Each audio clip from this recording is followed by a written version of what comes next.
कामचोर बहू।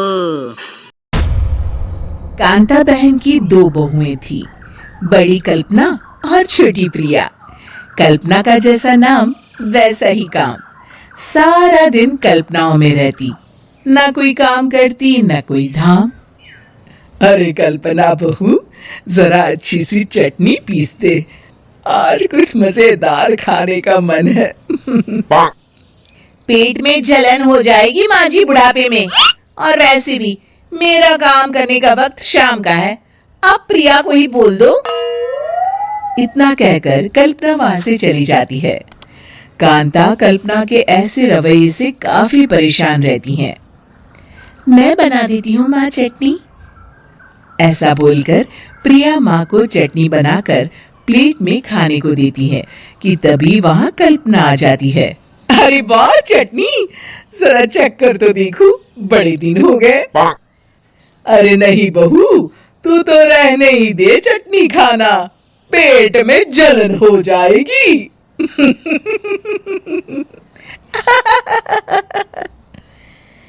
इतना कहकर कांता और प्रिया दोनों हंसने लगते हैं। कल्पना सारा दिन या तो मोबाइल में यूट्यूब देखती या फिर सोती रहती। उसका कमरा भी बिखरा और गंदा रहता। एक दिन कल्पना का पति अशोक उससे कहता है, अरे कल्पना, जानवर भी उस जगह को साफ कर लेता है जहां वो बैठता है, तुम तो इंसान हो, कैसे इतने गंदे कमरे में रह लेती हो? देखो सारा सामान यहाँ वहां बिखरा पड़ा है।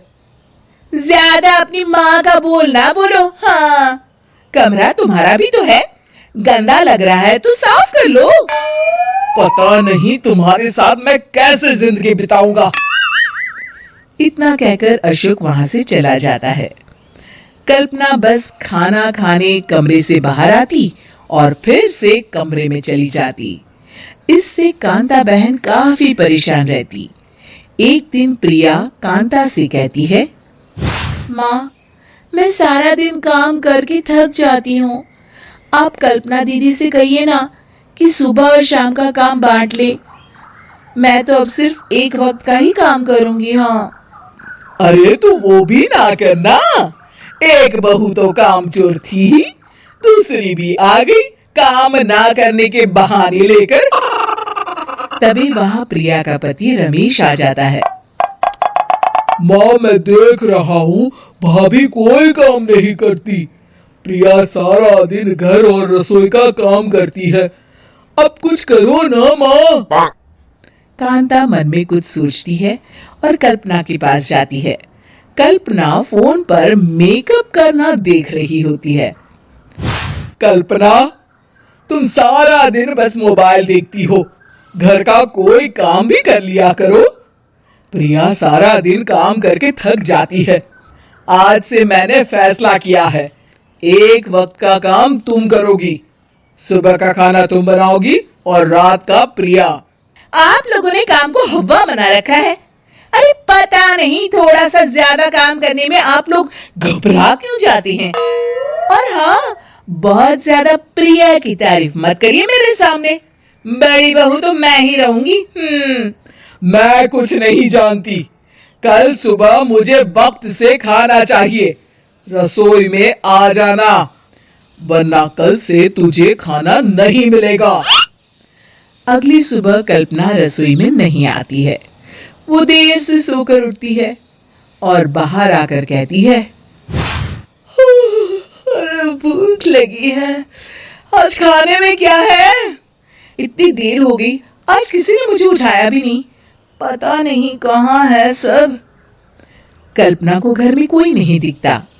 वो रसोई की तरफ जाती है जहां बड़ा सा ताला लगा होता है।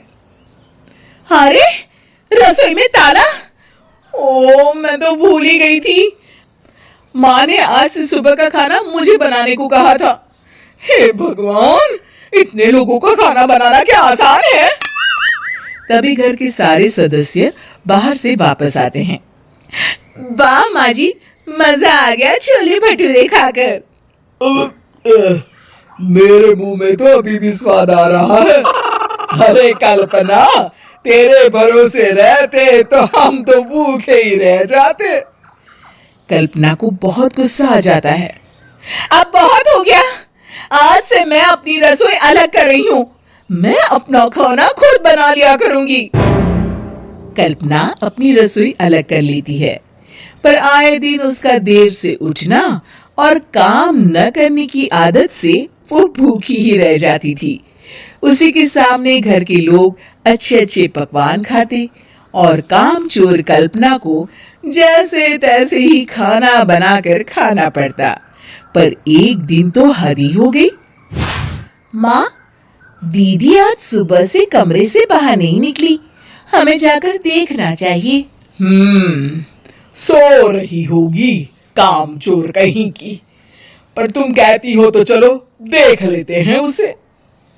कल्पना कमरे में पेट पकड़कर बैठी होती है। हाय मेरा दर्द, पेट दर्द के मारे मर रही हूं मैं।